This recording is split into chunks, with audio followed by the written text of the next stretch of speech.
Hey guys, and welcome to the shop. I'm going to be showing you how to make some zero clearance inserts. I had a kickback and it broke this one in half. Now this was just insert made out of some pine and it's not the strongest, so what I'm going to do today in this video is show you how to make them out of plywood. Now what I've got here is some birch plywood. It's just scrap cuts that I can use for this. Now this is 10 ply. And I would suggest getting this because there's less voids in this. You can, however, use regular plywood, but I do find there is voids in this style of plywood, but that's just my 2 cents. Now another thing, these inserts typically are 1/2 inch thick. Now the material I have here is obviously 3/4, so I'm going to have to run it through the thickness planer to get it down to that 1/2 inch. But if you're doing this and you say you're going out to buy the material to do this, I would suggest getting 1/2 inch material or measuring what the depth is on your table saw at home. I'm also going to make a few extras so I can do custom dados and I can do angled cuts, so I'm not wrecking my zero clearance to do angle cuts or dados like I had to in the past. I'm going to throw this on the thickness planer and then I'll come back to you when we're at thickness. And I'll show you what the next step is.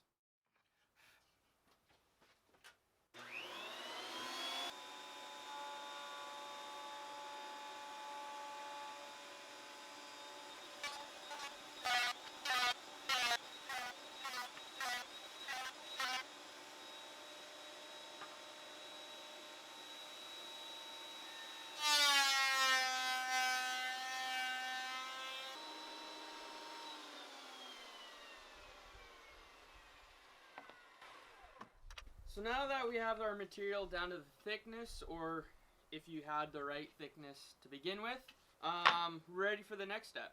Take the insert from your table saw out and put it onto the piece of wood you will be using.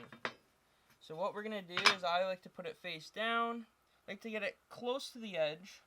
Now what we're going to do here is just roughly trace this.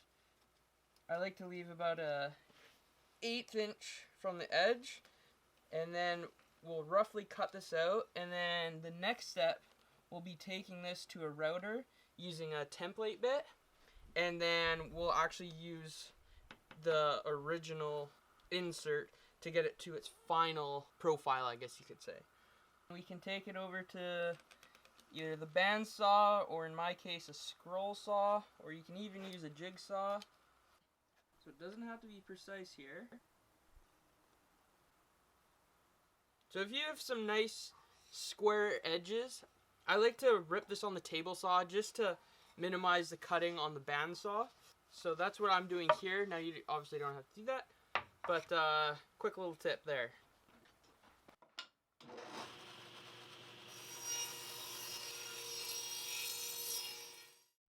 Alright, so once we got all our pieces roughly cut out, we are ready to start tracing them on the router with our template bit. I'll show you what that template bit or pattern bit looks like in a second here. But what we want to do is take that original insert and put double-sided tape down. Now I ran out of double-sided tape, so I'm going to show you a little trick here. If you have this instant bond, it's got the activator and the actual glue itself. So what I like to do is put some masking tape down on both sides, on both surfaces, and one side I'll put the actual glue itself on, and the other side I will spray the activator, and when you press them together, they'll obviously bond.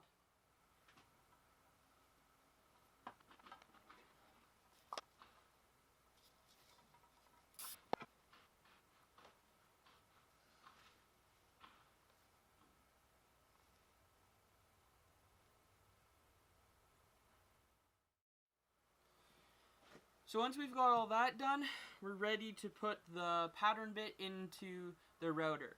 So now I'm going to be using my benchtop router here, and this is what that bit is going to look like. It's going to have a bearing on the top, and it's going to have the straight fluted blades down the side here. Now there's another kind of pattern bit with the bearing on the bottom. Now you can also use this, but I like to see what I'm actually taking off, so that's why I prefer the pattern bit with the bearing on the top. Now I have a video I put together a few months back showing how to set this up and how to actually make templates, so I'll link that video here. It's a pretty in-depth video on how to do this style if you're kind of unfamiliar with it. So I'll link that video here, but I'm going to go ahead and put this in and start cutting these out.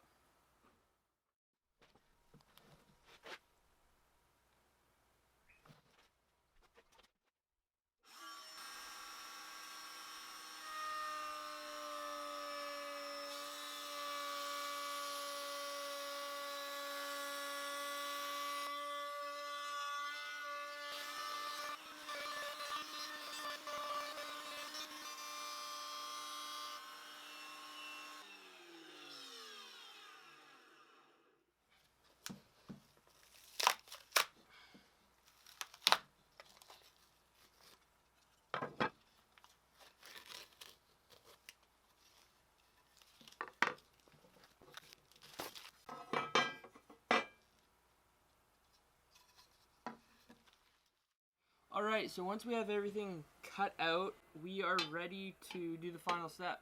So, if you see here, we're a little low, and I thought of that, because on these templates here, they actually have adjustments that you flip over to level it out. So, what we're going to do is basically mimic that, and what I'm going to use is some very small finishing screws. So what we can do to make sure we line up everything,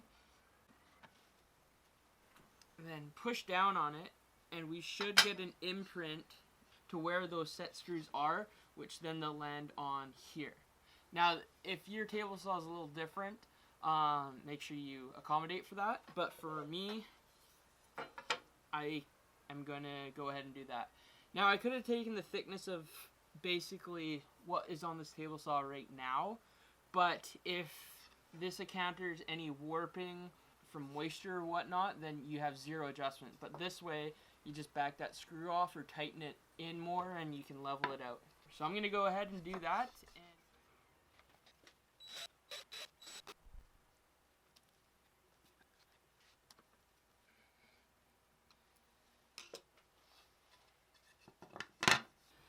So there we have it.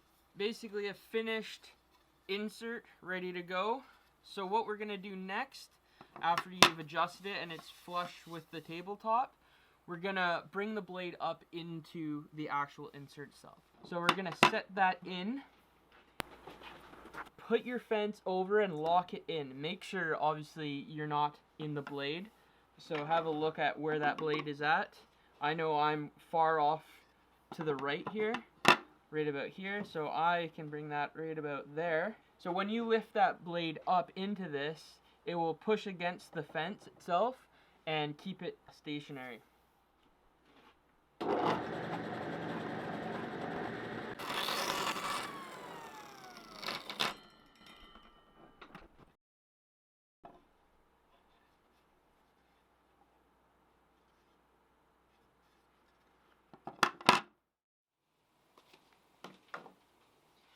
Just like that.